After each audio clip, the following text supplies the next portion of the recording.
Welcome to the show. I am your host, Todd Dallas Lamb, and you're listening to On the Clock. On the Clock is a venture with the Strategos podcast network, where we feature an array of guests to dive into all things education. We hope you enjoy. Welcome back to On the Clock. I am your host, Todd Dallas Lamb. We are beginning season 2 of On the Clock. You know, in season 1, we talked to a lot of superintendents from what I would call medium to large classic school districts around the country, many of them throughout the COVID crisis, where we were checking in with how they were dealing with that crisis. And as we start this year, we wanted to try to reach out to some, what I would call maybe non-traditional voices in education. And one of them is our guest today is Bob Shayman, superintendent from Hardee County Public Schools in Florida, a smaller rural district where they do things a little bit differently, perhaps, than around the country. I want to get his perspective on all things education. Bob, thank you so much for being on the show. Really appreciate it. How are you today? We are great. My pleasure to be here. We thank you. Oh, you are welcome. Bob, tell me a little bit about Hardee County and your school district. Give me a little sense of who you are and who the people are, how big your district is. Want to walk some folks through maybe a little different style of education than they might be used to. Sure. We have 5,200 students, 675 employees. There's 28,000 residents, and we probably have about 68,000 head of cattle. So there's more of that. But we have residents. Give us some, in relation to the rest of the state, where are you in Florida? We are, well, everybody knows Disney World. Sure. We're 90 miles south of Disney World. We are 50 miles east of Bradenton, Sarasota. So we are not the Florida that people know about in Orlando, Tampa, or South Beach. We are rural, agricultural, and cattle and citrus. And Friday night football is what we're known for. It's funny. I'm from roughly the same place in California, if you can believe it. Country music, pickup trucks, dirt roads, the part of California no one ever sees or hears about. Yeah, it's different here. It is. It's what makes America great. So in most school districts around the country, the process works like this. You have a board that is either appointed, elected, or some combination of the two. And if they want a superintendent, if they need to replace a superintendent, they get a search firm and they go out and find a superintendent, usually an academic. How did you become superintendent of Hardee County Public Schools? Well, me and my wife came here 41 years ago to teach for 1 year. I grew up in Miami, and she's from Huntsville, Alabama, so large cities. We thought we'd give it a try, and then we had jobs. We were going to Tampa. But then we met the kids we were working with, and then we met parents and the community. And 41 years later, we never made it to Tampa. Thank goodness. It's just different here in a small town. Never thought I'd spend my life in a small town, but this is where we decided to stay. We raised 2 daughters, and they don't live here. They live in a large city, of course. Sure. But both of them earned their doctorate, and it started here in kindergarten. So what was your first job with the district? I was a band director. I did 2 years in Georgia, high school band director. Did 20 years here. Then I moved to assistant principal for 12 years, deputy superintendent. I got hired and did 3 years, and the superintendent told me when he hired me, he was retiring 3 years. So it was just natural for me to start thinking about running for that position. Although as a principal and a band director, I was happy as could be. Just unlike a lot of superintendents who have that as a goal, I did not.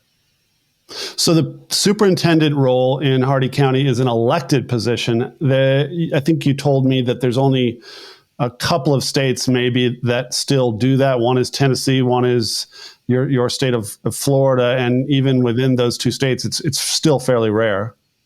Yeah, there's not too many left, and it used to be all across the country, but that's ended.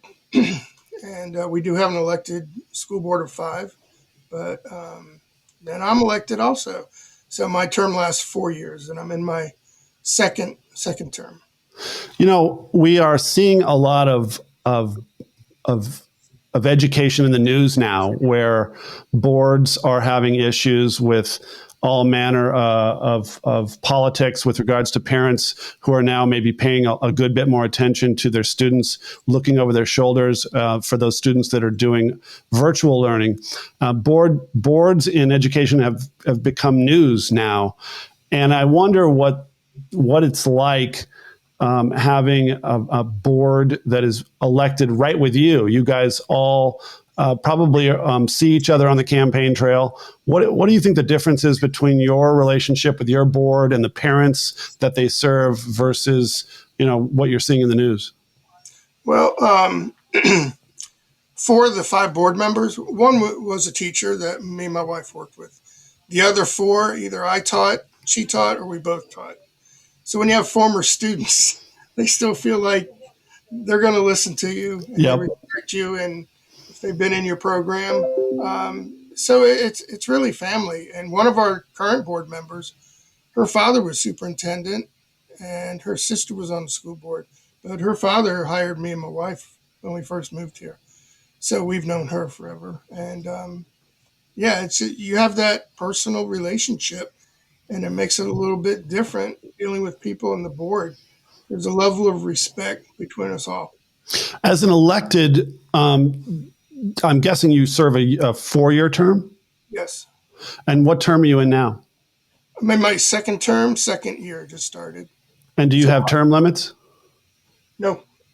So you could do this for the next 20 years if you so chose to do. Absolutely.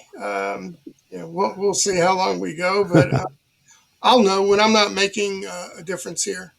And, it's like anything else. Football players know when it's time to go. I'll know when it's time to go. I'm sophisticated to know that a farming community probably means that that this breaks down along political lines. I'm guessing, do you run as associated with with a party? Are you a Republican or a Democrat? I run as a Republican. Yep. The county is probably 65 to 70%. Yep. Except for one office in the city and the county, every elected official is Republican. So at some point last year, I'd gotten so sick of talking about COVID that I just refused to talk about it anymore when I was interviewing people. But now that we look back, we're finding that there are different places around the world that have treated this differently with regards to how we teach our students. How long did you guys take a break during the height of COVID as far as doing virtual learning, if you did it at all? And are the kids back in school with or without masks right now? March 2020, we all extended spring break a week to get ready. And then we did virtual March, April, and May. We get out to the end of May. The next year we came back. We made it optional, but we were going to have class face-to-face. So we started with 68% of the students face-to-face. By January, we were at 90%. We finished the year at 98.6%. And now this year, we're back to normal. We have some doing virtual, but it's less than 30. And we had mass optional last year. And we saw more students and staff, but this year we don't see that many. It's still optional. That's an individual decision, but it's not required. Do you have a teachers union that you have to work with, or are you a right to work state? I mean, I never know from state to state how that works. We have a teachers union, and we're one of 3 districts in the state. We also have ESPs or support staff. Same union, but they have a separate contract. So when we just finished negotiations December, and so we have 2 contracts that we work with every year. So the teachers have not had given any pushback on mask wearing? Not at all.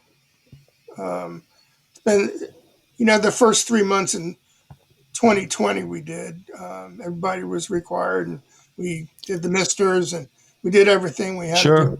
Since we came back, the end of 2020, since then, we've been fine, and the COVID rate has gone up and down a little bit. but we didn't get a lot of kickback from staff. In fact, God bless them, we had to get on to them because they'd have symptoms, but they wouldn't tell us they wanted to come because they didn't want to miss time Yep. with the kids. And, we kind of have to tell them, hey, you got to go home, but you got to love their attitude and their spirit. I mean, what were your numbers like? I mean, did you have anybody that got very, very sick? This affected a lot of elderly a lot differently than it affected younger people. It affected people with comorbidities more than people that were healthy. Did you have any moments where you ever even questioned what you were doing? I mean, there are a lot of places, Bob, that would look at what you're doing and take you off of social media, right? Like, and so it's fascinating to me. And I just read, that Sweden has basically never ever put a mask on kids at school and never took them out of school. I think in 5 to 10 years, we're all going to look back at this and wonder where some of us got it right. Some of us, made mistakes, but they were like, certainly understandable mistakes. I look forward to the day where we look back on this and learn some lessons for what may well be a lifetime of having these types of pandemics crop up every once in a while. Yeah. We lost some, our veteran teachers. Yeah. Say older. Some decided to retire. Yep. And, support staff, and I get it. Some came back, some did not. And, we had quite a bit of students and staff coming and going. They'd be, they'd be quarantined and they'd get COVID and then they'd come back. We're still fighting that a little bit, but we gave everybody 10 days extra leave last year, and we've given them another extra 10 days this year for COVID. And even if they're not testing positive, if maybe they have kids or a spouse, we're helping them out. We know they're in a difficult situation, particularly with their children, because childcare here is difficult to find, and even if you can find it, it's very expensive. You bring up the fact that so many of your of the population of your families within Hardee County, it sounds like there's a ton of farming. There's more cattle than there are students and families. Yeah. Amazing. And I always talk about this is that was the structure by which education in America was mostly founded. We started education in this country based on an agricultural calendar, and you're still living it. Are you aware of that? Do people ask you about that when you go to conferences and you talk to somebody from Philadelphia? Yeah, they kind of do not understand, but we used to be in the area where strawberries are just coming up. Yep. And you've seen the news; they're worried about with the freeze and losing a lot of the crop, but this part of the state's big in strawberries, among other crops, and we'd have strawberry calendar. Basically, January, February, years and years and years ago, schools were closed because the kids had to be out there picking the strawberries. So their families could even exist. That's exactly right. Yeah.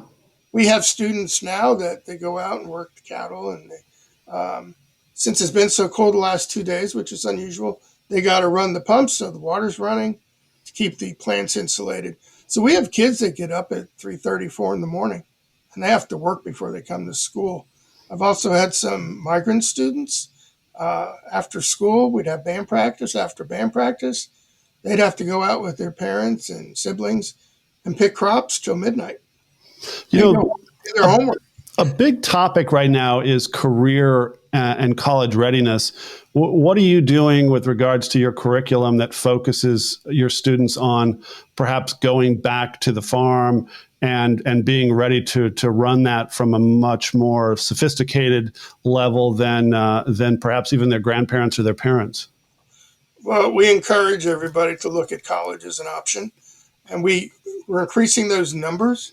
A lot of our students now at the high school that are going on to college, they're first-generation college students. We have a large Hispanic population and migrants, whereas 20 years ago, they couldn't even give it a thought. Now there's so much support, and we help them with some of those goals that they can get into colleges, and their parents want them to look at something besides working out in the fields, working in agriculture.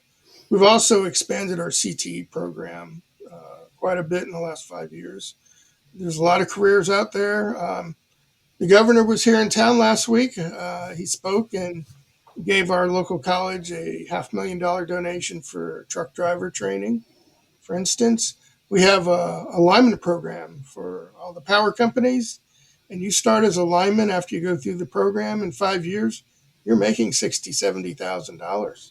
Same thing with these truckers. The governor said there's next 10 years over 1 million vacancies for truck drivers. There's over 100,000 right now.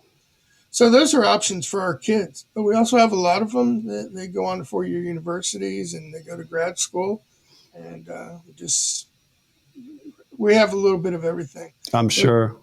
You and I, we talked when I met you the very first time. You'd mentioned that your district still supports swatting kids as punishment. Is that what's called, corporal punishment? Corporal punishment. Yeah. Tell me how that works. That has got to be new to some ears as we've shared this around the country.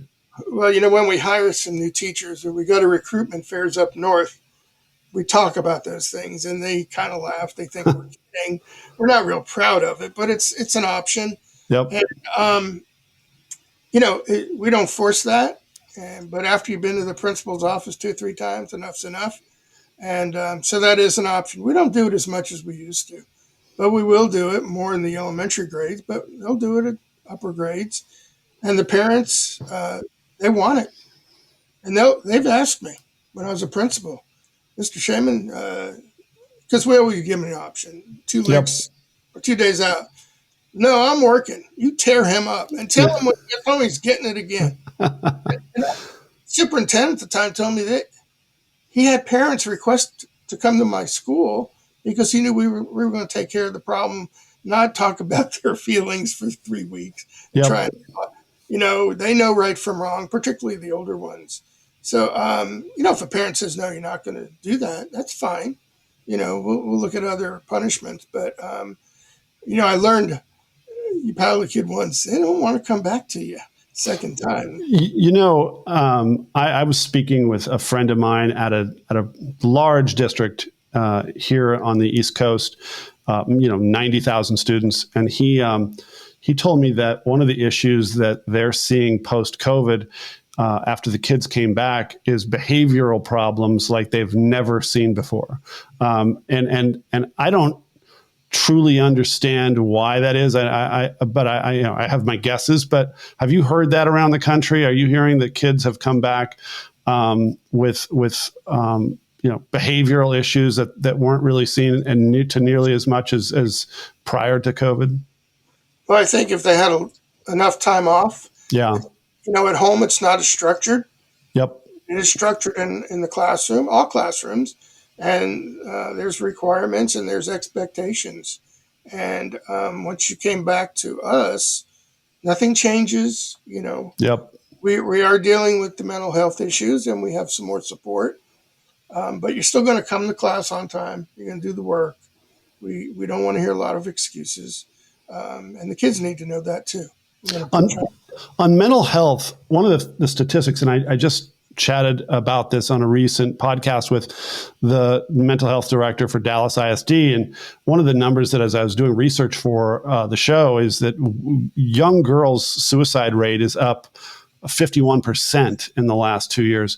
Young men are their numbers are up too, but not nearly to the extent that girls.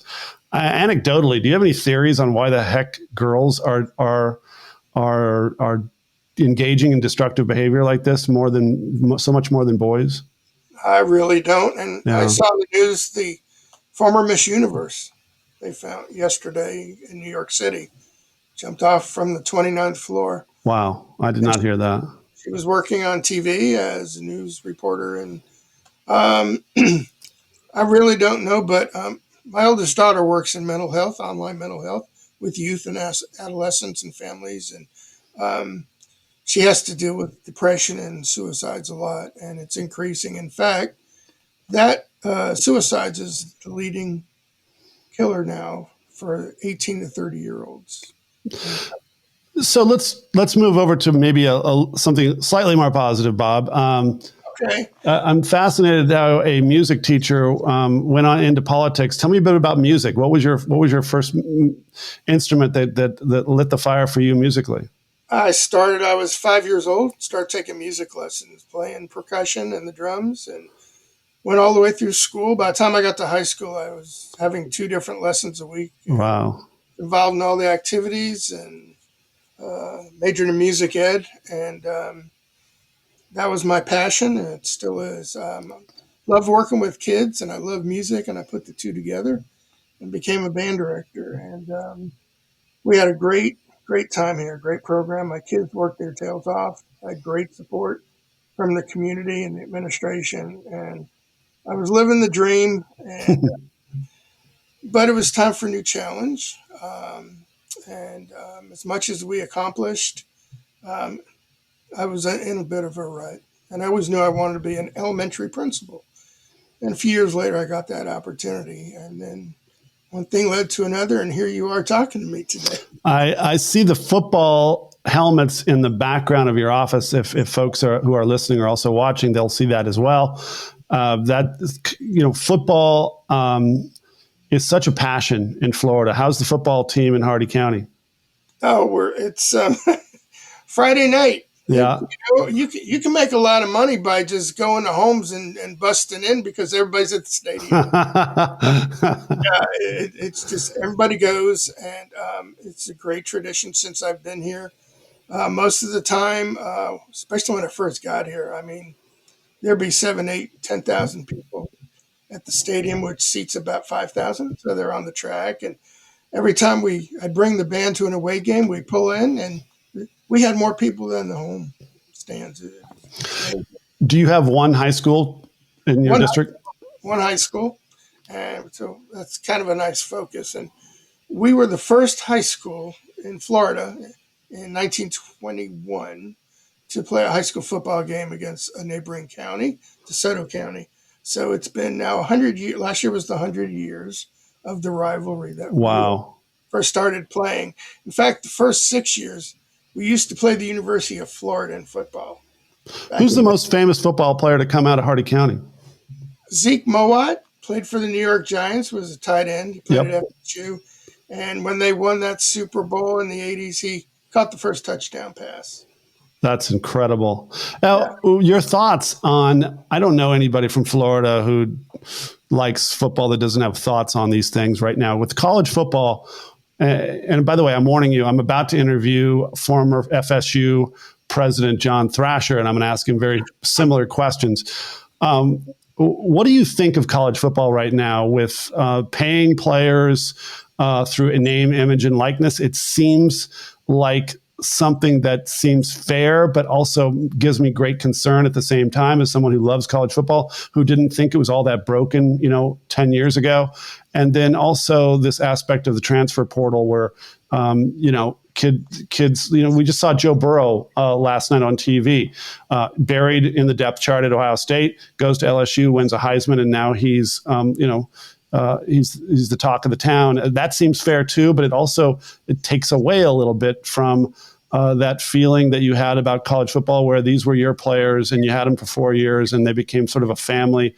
But giving them freedom also means giving up something, doesn't it? Yeah, I think the game's changed so much in what they're doing, particularly with the transfer portal.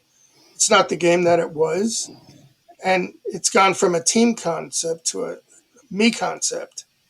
And now, don't tell President Thrasher where I went to school, but I went to Miami. And after I left, at one time, their quarterbacks were Jim Kelly, Vinny Testaverde, Bernie Kosar. They waited there, and they had 2 others, but they waited their time, and they got their turn, and they all ended up in the NFL and had pretty good careers. Yep. And but now it's, if I don't start, I'm out of here. So there's like no allegiance to the coaches that recruited you. There's no allegiance to your teammates. Now, if I'm sitting on the bench at the University of Nebraska, I might have a different thought and might want to go somewhere else. But now it's changed the face of recruiting so much. And it's turning into a minor league. Before we thought a lot of players were interested in getting a degree, and now it's more like I'm just getting ready for the NFL. Yeah, I mean, at Alabama, Ohio State, Clemson, they really are there for the pros, and I can't say as I blame them. I mean, they are recruited for that kind of thing, but I guess we're old-fashioned, and we still want to value what we think is a pretty great value, which is going to college for free. But the times are changing, are they not? I went to Miami, and I was on music scholarship, and I was thrilled. Yeah. I thought that was, more than I ever could have dreamed of, and I was so appreciative. And but I'm not going to the NFL. So it's easy for me to criticize, but exactly right. These guys, it's up to them. Well, Bob Shayman, thank you so much. I can't tell you how much I value what you do.